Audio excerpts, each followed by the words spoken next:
अस्सलाम वालेकुम, मैं हूं अदील राजा। आप देख रहे हैं मेरा यूट्यूब चैनल। आज बात करूंगा अमेरिका के प्रेसिडेंट डोनाल्ड ट्रंप की जानिब से कुछ मज़ीद तैनातियाँ की गई हैं, नामजदगियाँ की गई हैं और बाकायदा तौर पर पाकिस्तानी हुकूमत बौखला चुकी है। कल अब्दुल्ला गुल साहब, जो साबिक एक स्पाई मास्टर हमीद गुल के साहबजादे हैं, उन्होंने एक बोंगी मारी। आज एक टाउट सहाफ़ी भी आ गए मैदान में अवाम को या हुकूमत को ये यकीन दिलाने के लिए कि भाईजान कुछ नहीं होने लगा ट्रंप की नामजदगियों से। नामजदगियाँ हैं क्या, उस पर बात करेंगे। इमरान खान नाजरीन, जेल में बैठा हुआ शख्स दुनिया के 25 बासर तरीन मुसलमानों की फहरिस्त में शामिल हो गया। ये कोई बड़ी बात है, इस पर भी बात करेंगे। और साथ साथ सबसे पहले नाजरीन, पाकिस्तान जो है इस टाइम दुनिया में जो बंदिशों की, इंटरनेट की बंदिशों की वजह से पहले नंबर पर आ गया है मुआशी नुकसानात में। ये डॉन की स्टोरी है, ठीक है, जिसमें वो कह रहे हैं कि जी फाइनेंशियल इम्पैक्ट जो है, जो चीखते रहे एक साल में सारे हम लोग, जो भी समझदार आदमी थे वो चीखता रहा कि भाईजान ये आप डाइसेंट रोक नहीं रहे, आप बोंगी मार रहे हैं, आप मुस्तकबिल से कह रहे हैं। 1.62 बिलियन डॉलर का इम्पैक्ट आया, इकोनॉमिक इम्पैक्ट 1.62 बिलियन डॉलर्स। ये शजा, ख्वाजा, फातिमा और ये नाकारा किस्म का जो बाबा चेयरमैन पीटीए रखा हुआ है, ये लोग हैं जो रिस्पॉन्सिबल हैं इस बर्बादी के। आप 1.5 अरब की डॉलर की इकोनॉमिक ट्रांस जो लेते हैं आईएमएफ के लिए, उससे भीख मांगते हैं, अपने लोगों पर टैक्स लगाते हैं, महंगाई करते हैं। यहाँ पर अपने हाथों से इंटरनेट बंद करके कि सिर्फ इसलिए कि तनकीद ना हो, ठीक है, तनकीद ना हो किसी तरीके से, आपने 1.62 1.5 अरब से भी ज़्यादा डॉलर का। और top10vpn.com की ने ये रिपोर्ट रिलीज़ की है। उन्होंने कहा है भाईजान के कुल मिला के 7.69 बिलियन का नुकसान हुआ है, जिसमें 1.62 बिलियन सिर्फ पाकिस्तान अकेले का नुकसान हुआ है। और उन्होंने कहा भाईजान कि पाकिस्तान में ये जो इंटरनेट की बंदिश है ये डिलिबरेट हुई है, जो ट्रैक की है उन्होंने। top10vpn.com पे रिपोर्ट पढ़ी है, जाकर देख सकते हैं। उन्होंने कहा भाईजान 3 बड़ी रीजन थी: elections, information control and protest.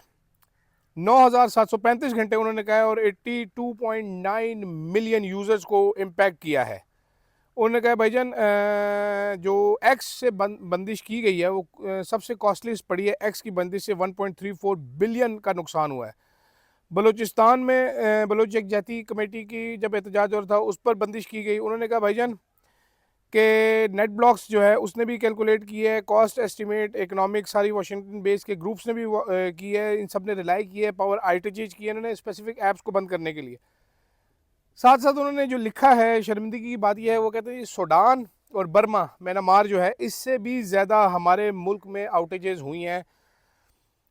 ये दोनों ममालिक जो है नाजरीन, यहाँ पर फ़ौज का कब्ज़ा है, यहाँ पर मार्शल लॉ लगा हुआ है, बुनियादी इंसानी हकूक़ यहाँ पर नहीं मौजूद, फ़ौज ने टेक ओवर किया हुआ है, वो पाबंदियाँ लगाते हैं। पाकिस्तान में नाम की जमहूरियत ज़रूर है, लेकिन हम लोग सूडान जैसे मुल्क से, बर्मा जैसे मुल्क से, मतलब पाकिस्तानियों का ये हाल है कि उनको कहें जी सूडान चले जाए, बर्मा चले जाए, वो भी शायद जाने से इनकार करते हैं कि भाईजान उधर क्या रखा हुआ है, जान ही खतरे में आती है।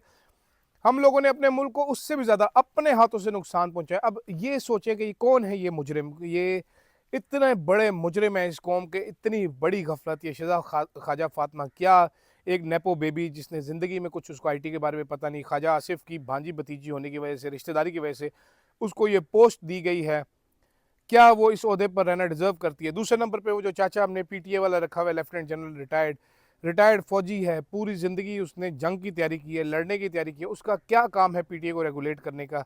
वो उसको क्या आता है इस बारे में जो उसको हमने बैठाया हुआ है इधर? रिटायर्ड फौजियों की लालच इनकी ख़त्म नहीं हो रही, इतने बड़े बड़े ओहदों पे रिटायर होते हैं, बड़े बड़े प्लॉट लेते हैं, उसके बावजूद चिमड़े रहते हैं। हाल ही में एक तरमीम पास हुई है कि इनकी जी तनख्वाहें बढ़ाई जाए, एमपी स्केल से निकाल दिया जाए, मर्जी की तनख्वाह दे दी जाए पीटीए वालों को, क्योंकि काम बड़ा ये चाचा कर रहा है, इंटरनेट बंद कर रहा है। वो आपने इम्पैक्ट देख लिया है, 1.62 अरब डॉलर, 1.62 बिलियन डॉलर का इम्पैक्ट किया। तो मुबारक हो आपको चाचा जी, आप लोगों ने जो तीर मारना था वो मार लिया, जिसके बदले जो हमारे साथ हो रहा है वो देख लीजिए आप। अच्छा नाजरीन, दूसरी तरफ इमरान खान जेल में बैठा हुआ है, एक फहरिस्त मुरतब की गई है, उसमें जो 25 अफराद हैं, ठीक है, उसमें कप्तान का नाम आ रहा है। इंटरेस्टिंग चीज़ ये है नाजरीन कि इमरान खान मतलब नाम आना कोई मसला नहीं है, नाम तो आ ही जाता पाकिस्तान के किसी न किसी बंदे का। आर्मी चीफ का नाम आ सकता है, हमारे शहबाज शरीफ का नाम आ सकता है, सदर पाकिस्तान का नाम आ सकता है, कि ये बासर अफराद है मुस्लिम दुनिया के। लेकिन एक ऐसा बंदा जो जेल में बैठा हुआ है, he is sitting in jail, he is currently in jail for 520 days, 520 दिनों से जेल में है।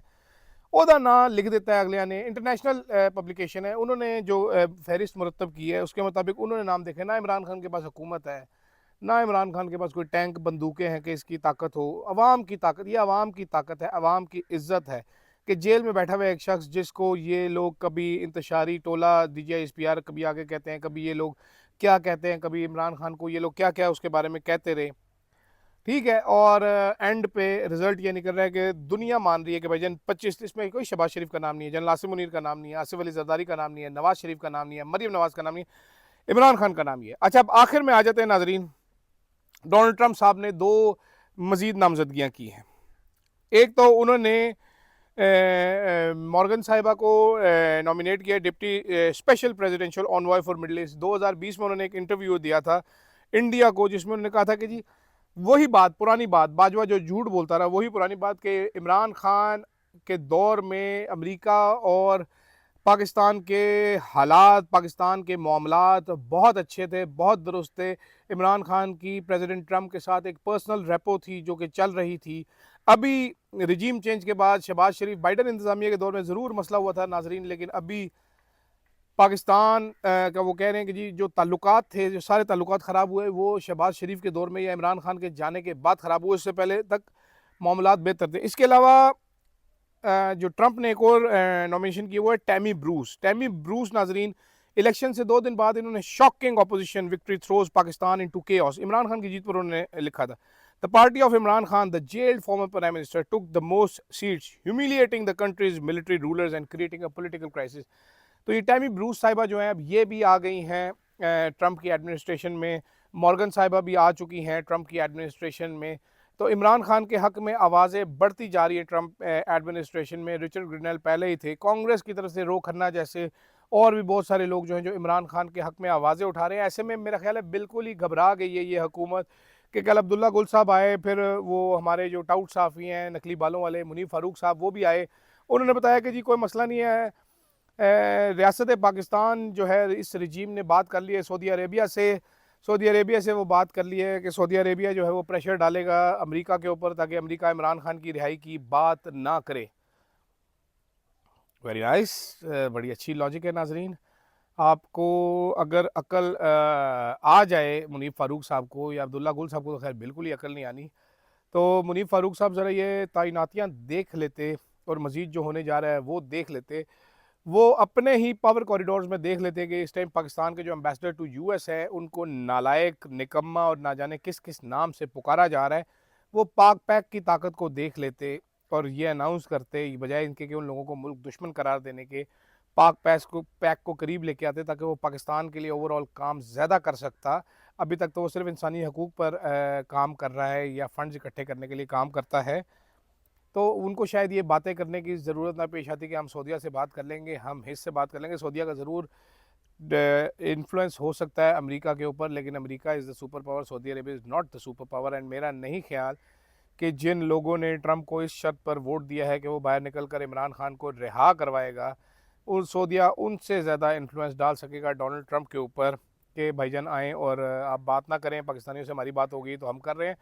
मेरा ये ख्याल है कि ट्रंप कॉल करे ना करे, सऊदी अरेबिया पलट के ज़रूर पाकिस्तान को कॉल करेगा कि यार छोड़ो अब इसको, इमरान खान को बहुत हो गया ड्रामा, ख़त्म करो। तो देखते हैं, टाउट साफ़ियों की तड़प भी आप देखें, हुकूमत की फड़क भी आप देखें, पर्दे के पीछे बैठे हुए किरदारों की बेचैनियाँ भी आप देखिए, और देखते हैं कि होता है क्या। अंसार अब्बासी साहब की खबरें भी देखें, चंद दिन बाद उनकी खबरें दोबारा शुरू हो जाएंगी कि बिहाइंड द सीन्स कुछ हो रहा है या नहीं हो रहा है, कैसे हो रहा है, कब हो रहा है, देखते चले जाएं ज़रा होता है क्या। क्योंकि जब एक आदमी अपने नज़रिए पर खड़ा हो जाता है तो उसको सियासी तौर पर जेल में रखकर ख़त्म करना मुश्किल ही नहीं नामुमकिन हो जाता है। ये पहले से बहुत सारे लोग कह रहे थे, नहीं मान रहे थे, अब मेरा ख्याल है समझ आ चुकी है।